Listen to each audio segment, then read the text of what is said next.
Miami Hurricanes Live with Cam Underwood from State of the U, stateoftheu.com. Head on over there for Miami football coverage. Do it tonight. Get set for the Pitt game on Saturday at noon Eastern time. Mark Rogers TV, the voice of college football. Lock it in right here as well. We got you covered. Alabama, Georgia. We'll do post-game right after the game right here live with you. We'll take your calls, so forth and so on. We've got all the big games covered. All right.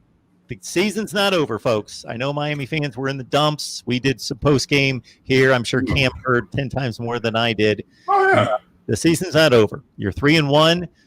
Any reasonable person would have thought right now you would be 3-1. Actually, if you looked at football power indexes and such, you would thought that actually Louisville, if you went, now that I think about it, you would be 1-3 right now. Yeah. Crazy football power index that doesn't make any sense. Right. I mean, exactly. So, but everybody, and I wrote it when the new schedule or the reworked schedule came out. It said the goal is 3-0 going into Clemson, period. And then you shoot your shot. We shot our shot and we missed it, but we got there in that state. And you can't really be too mad at that. I don't remember the number on the Florida State game preseason, but the preseason number on Louisville, and I brought it up here because I just shook my head about 50,000 times as fast as I could, 17% to beat Louisville, and it was something like 30% against Florida State. It was ridiculous. It was in the 20s, yeah. Something like, it was. I think it was like 73-27. It was like a 1 in 6 chance to beat Louisville, a 1 in 4.5 chance to beat Florida State going into the season. That's what things were. But again, based upon what we saw at the end of last season, I guess Miami was pretty terrible. I guess, but no, I mean the season's not over, and actually that's a piece that I wrote over the last couple of days. I published it this morning. I finished it last night. You cannot let them beat you twice. And that has been a thing that Miami has done over the course of the last 5 years in multiple instances where they lost spotlight kind of games. So 3 of them against Florida State, the Pittsburgh game in 2017, and then following the win against Florida State in 2018. Those were the 5 instances that I spoke of. And after those games, Miami's 0-14. That's terrible. And then if you look at what Clemson's opponents have done in the week after playing them over the last 5 years as well, it's 4-28, 4-27, I want to say, the week after playing Clemson. And that's 1-35 against Clemson, because the only team from the Atlantic that has beaten Clemson was Syracuse, and they've gone 0-5 the week after they played Clemson, or 0-6. So every time that they play Clemson the next week, body blow. It's not there.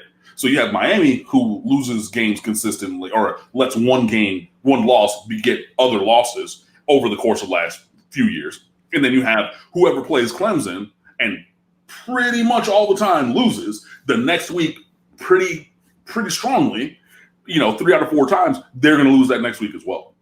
So Miami has to rally here. Miami has to find a way to not let this one loss get them again. Because if you're focusing in the rearview mirror, that's what's going to happen.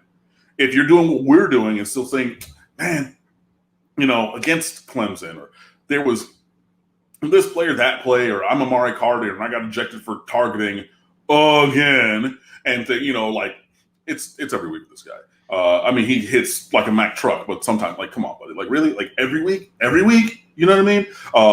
But or every other, pretty much. But you have all these things. If you're looking strongly and exclusively in the rearview mirror, Clemson's going to beat you again.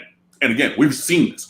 And I said it with Florida State for many years. You cannot let Florida State beat you again. Florida State, we lost to them, and then we lost multiple other games.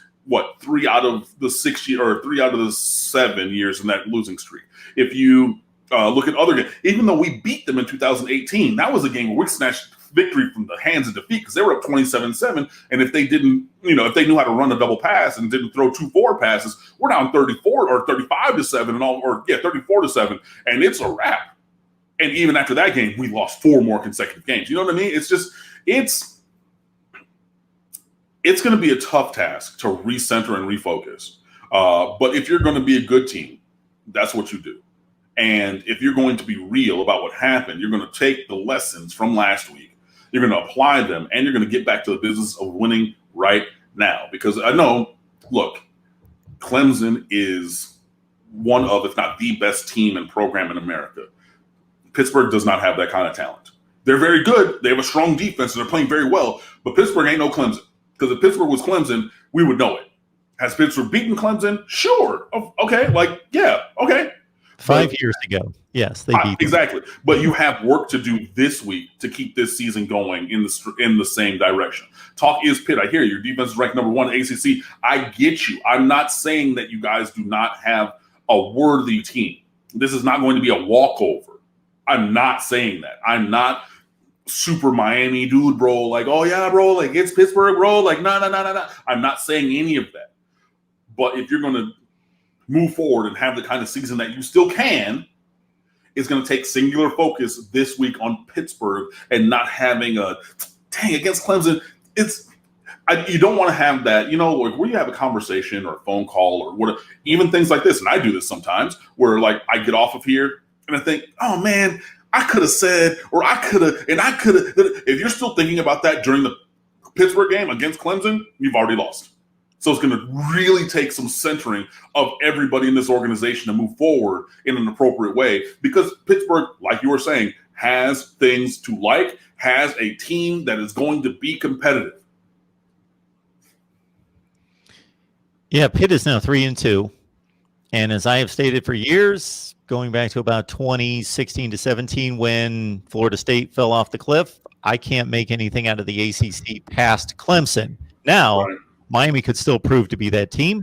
Notre Dame, they're kind of in a different category because I don't consider them to be in the ACC, but right. are this particular season. And for right now, they appear to be the second best team.